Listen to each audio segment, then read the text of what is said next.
सारा समझाना उचित नहीं। न जाने कब कौन सी बात हमारे दिल को छू जाए और हम परिवर्तित हो जाए, कोई नहीं जानता। इसलिए बड़े ध्यान से सुनिए। बड़ा सुंदर समय है ये, बड़े भाग्य से सत्संग मिला। अभी आपको सुनाया बब्बू ने कि सुत द्वारा धन लक्ष्मी पापी घर भी होए, और सत्संगत और हरि कथा तुलसी दुर्लभ होए। तुलसी साहब कहते हैं ये दो चीजों का होना बड़ा कठिन है, सत्संग का और परमात्मा की कथा, हरि कथा, भगवान की कथा। ये सब जगह नहीं होती। क्यों? क्योंकि दुनिया को तो दुनिया से काम से फुर्सत नहीं है। तो इसलिए बड़े ध्यान से सुनो। तुलसी साहब कह रहे हैं कि ये दो चीजें नहीं मिलने वाली है कहीं। आज हमको समय भी मिला है, शुभ अवसर प्राप्त, आप वहीं बैठ जाओ, शुभ अवसर भी प्राप्त हुआ है, तो इसलिए बड़े ध्यान से सुनिए, प्रत्येक बातों को मनन कीजिए।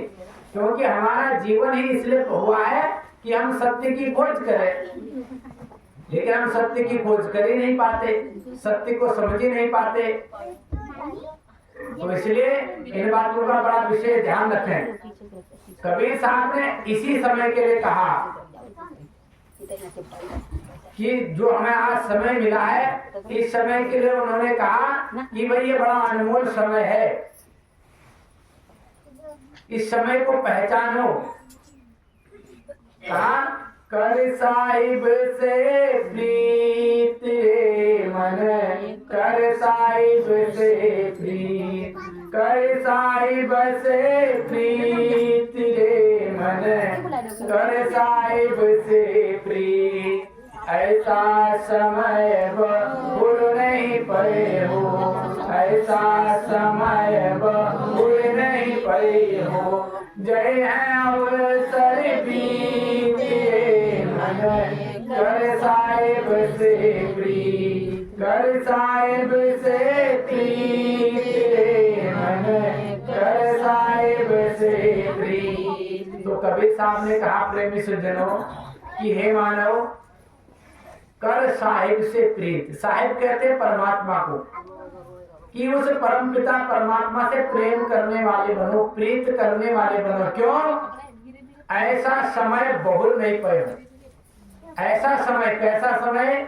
आज हमको मनुष्य का जन्म मिला हुआ है और सतगुरु की शरण मिली हुई है, बुद्धि ज्ञान विवेक का भंडार मिला हुआ है।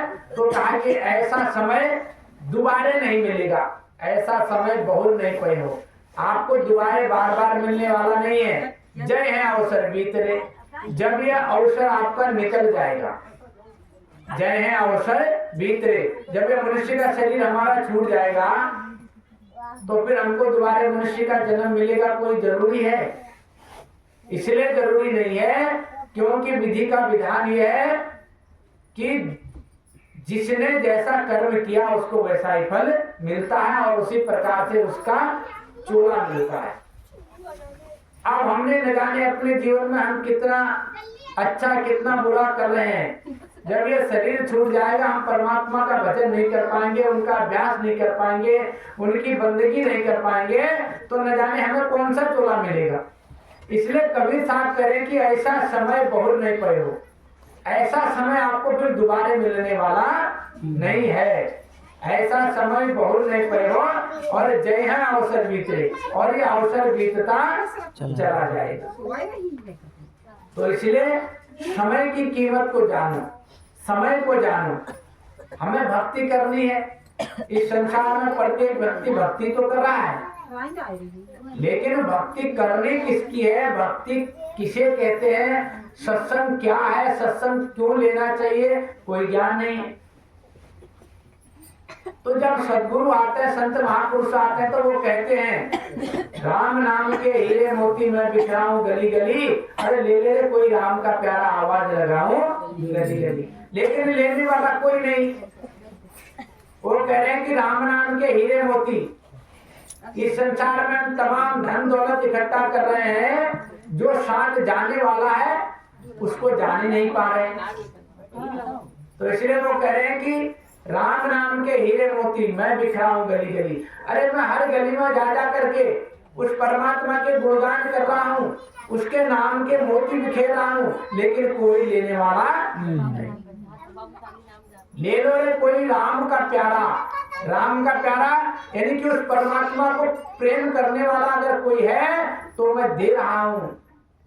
क्योंकि इस धराधाम पर जब जब अत्याचार बढ़ा, जब जब पाप बढ़ा, तो हमारे संत महापुरुषों ने अवतार लिया और पिछड़े हुए जीवों को, भटके हुए जीवों को, असुरों को रास्ते पर लाने के कई प्रयत्न किए और जो उनके बताए रास्ते पर चल पड़ा तो वो चल पड़ा। इसलिए बड़े ध्यान से सुनिए, जीवन में इन बातों को उतारिए, अन्यथा फिर जीवन में ये सत्संग सुनने का कोई फायदा नहीं। पहले तो हमें जानना चाहिए कि हम सत्संग में आ रहे हैं, ये सत्संग क्या है, हम सत्संगी हैं, ये कैसे प्रमाण होगा कि हम सत्संगी हैं? क्योंकि हमने जीवन में सत्य का तो संग किया ही नहीं। तो इसलिए सत्य का संग भी करो और सत्य को जानने की कोशिश भी करो, क्योंकि वो सत्य जो है वही अंत का साथी है और अन्यथा इस संसार में कोई भी चीज साथ जाने वाली नहीं है। आज हम कितने ही ब्रांडेड चीज पहन ले, ब्रांडेड कपड़े पहन ले, ब्रांडेड जूते पहन ले, लेकिन कफन का कोई ब्रांड नहीं होता। होता है क्या? उस समय तो ये कहते कि भाई पहन लो, कफन का कोई ब्रांड नहीं होता। जल्दी दे भैया, कफन दे, और लाए और घर से उठाया फूंक दिया, है ना? कहा हाल जरे जैसे लाकड़ी, केस जरे जैसे घासा, सोने जैसी काया जल गई, सोने जैसी काया जल गई। कोई न आयो पासा रे मने, फूला फूला फिरे जगत में, कैसा नाता रे मन, फूला फूला फिरे जगत में। तो क्या होगा अंत समय? इस काया को हम खूब सजा रहे हैं, खूब श्रृंगार कर रहे हैं ना, एक दिन इसको उठा करके शमशान में जला दिया जाएगा। तो ये सुंदर जो काया है हमारी ना, ये कंचन काया, सोने जैसी जो काया है, ये जला दी जाएगी, फूंक दियो जैसे होली रे, जैसे होली को फूंक दिया जाता है, ऐसे ये शरीर भी फूंक दिया जाएगा।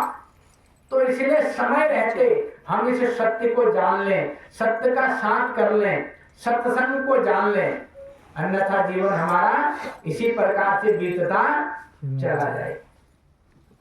बड़े भाग मानुष तन पावा, सूर्य दुर्लभ सद ग्रंथन गावा, साधन धाम मोक्ष का द्वारा, पाए न जेहि परलोक समारा। ये रामायण में लिखा, इसमें लिखा, रामायण में लिखा। उनने क्या लिखा? ये तो मनुष्य का शरीर है, कैसा है? देव दुर्लभ है। कैसा है? देव दुर्लभ है। इसको पा करके जिसने परमात्मा की भक्ति नहीं की, तो माफ करना, फिर दोबारे साधन का धाम मिलने वाला नहीं है। साधन धाम मोक्ष का द्वारा, ये जो शरीर है हमारा, ये साधन के लिए मिला हुआ है, साधन का धाम है और मोक्ष का दरवाजा है। पाए न जेहि परलोक समारा, जिसने इसको पाकर के अपना परलोक नहीं संवारा, तो फिर क्या होगा? पाछे सिर धुन धुन पछताई। फिर क्या फायदा?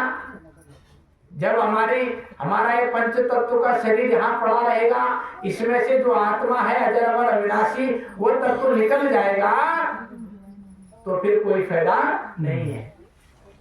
तो इसलिए हमको सत्य जानना है कि सत्य क्या है। आज बहुत सारे नए लोग भी यहाँ बैठे हुए हैं, तो प्रेमी सज्जनों, सभी लोग बड़े ध्यान से सुने, ये सत्संग क्या है और हमें सत्संग क्यों करना चाहिए और सत्संग को जीवन में क्यों उतारना चाहिए, ये नए लोगों को बड़े ध्यान से सुनना है। सत्संग क्या है? जिसे सत्य का साथ हम कर लें, सत्य का साथ करना ही सत्संग कहलाता है।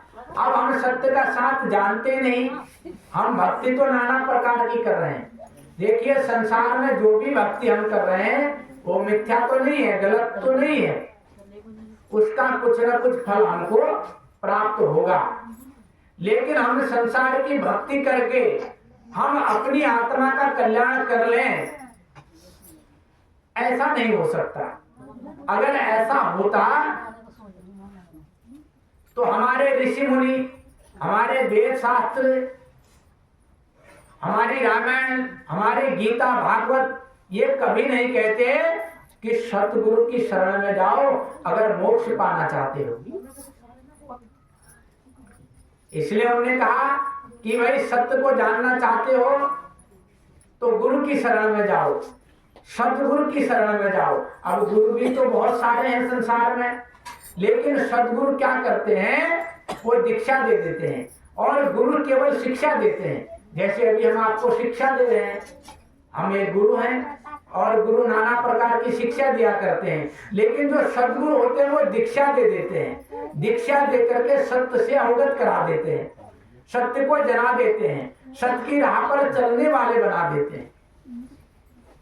तो इसलिए हमें सत्संग लेना चाहिए, सत्य भक्ति करनी चाहिए, क्योंकि संसार की भक्ति करने से हो सकता है हमें कुछ फल की प्राप्ति हो जाए, कहा।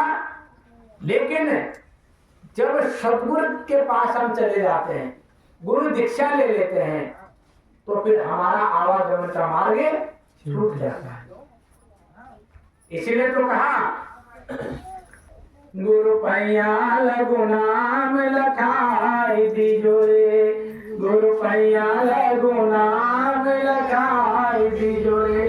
सभी लोग बोलो, गुरु पैया लगु नाम लखाई दीजो रे, गुरु पैया लगु नाम लखाई दीजो रे, गुरु पैया लगु नाम लखाई दीजो रे, गुरु पैया लगु नाम लखाई दीजो रे। जन्म जन्म का स्वयं रम देवा, जन्म जन्म का स्वयं रम देवा, सब जने मार गगाई दीजो रे, गुरु पैया लगु नाम लखाई दीजो रे, गुरु पैया लगु नाम लखाई दीजो रे। घटी अंधियारा नैन नहीं सूझे, घटी अंधियारा नैन नहीं सूझे, ज्ञान का दीपक जलाई दीजो रे, गुरु पैया लगु नाम लखाई दीजो, ज्ञान का दीपक जलाई दीजो रे, गुरु पैया लगु नाम लखाई दीजो रे, गुरु पैया लगु नाम लखाई दीजो रे। विष की लहर उठत घट अंदर, विष की लहर उठत घट अंदर, अमृत बूंद चुआई दीजो रे, गुरु पैया लगु नाम लखाई दीजो, अमृत बूंद चुआई दीजो रे, गुरु पैया लगु नाम लखाई दीजो रे।